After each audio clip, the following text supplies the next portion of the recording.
Hi friends, welcome to my channel Khalil Education. In this channel provides all question papers available. Please like, share and subscribe to my channel. Any update for MCET and NEET, please like, share and subscribe to my channel Khalil Education. ఈ వీడియోలో intermediate English paper ఎలా రాయాలో చూద్దాం friends. నేను చెప్పినట్లుగా చదివితే మీకు 90 marks వస్తాయి ఫ్రెండ్స్. ప్రోజ్లో 3 లెసన్స్, పోయిటరీలో 3 లెసన్స్ చదవాలి.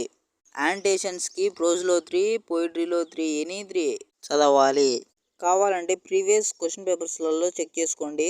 నేను మీకు చెప్పినట్లుగా 3 లెసన్స్ ప్రోజ్, 3 లెసన్స్ పోయిటరీలో నుంచే ఉంటాయి ఫ్రెండ్స్. మీకు ఇక్కడ కనిపిస్తున్న last year previous question paper. ఇందులో నేను చెప్పినట్టుగా 3 లెసన్స్ ప్రోజ్, 3 లెసన్స్ పోయిటరీలో నుంచే ఉన్నాయి. ఇదే కాదు, ఏ క్వశ్చన్ పేపర్ అయినా ప్రీవియస్ క్వశ్చన్ పేపర్స్లలో చెక్ చేసుకోండి. 3rd, 4th రోమన్లలో క్వశ్చన్స్ ఉంటాయి. యాంటేషన్స్ రాసినారు కదా, అవే క్వశ్చన్ అండ్ ఆన్సర్స్గా రాయండి. 8 మార్క్స్కి వచ్చేసి టామ్ సాయర్ అదొక్కటే వస్తుంది. సెక్షన్ బి నుంచి పారాగ్రాఫ్ క్వశ్చన్స్ ఉంటాయి.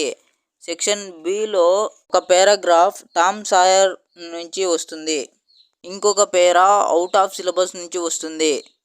8th క్వశ్చన్ వచ్చేసి ఆర్టికల్ నుంచి వస్తుంది, టెక్స్ట్ బుక్ ఆర్టికల్. 9th రోమన్లో flow chart or bar graph నుంచి క్వశ్చన్స్ వస్తాయి. సెక్షన్ సి నుంచి ఫస్ట్ లెటర్ వస్తుంది. 12th వచ్చేసి సర్కులం విట్టే వస్తుంది. 14th వచ్చేసి డైలాగ్ కాన్వర్జేషన్ ఉంటుంది. 15th వచ్చేసి make notes. 16th match the following. 17th stress the words. ఇప్పుడు నేను చెప్పిన విధంగా చదివితే మీకు 90 మార్క్స్ వస్తాయి ఫ్రెండ్స్. మరిన్ని ఇలాంటి వీడియోస్ కోసం please like, share and subscribe to my channel Khalil education.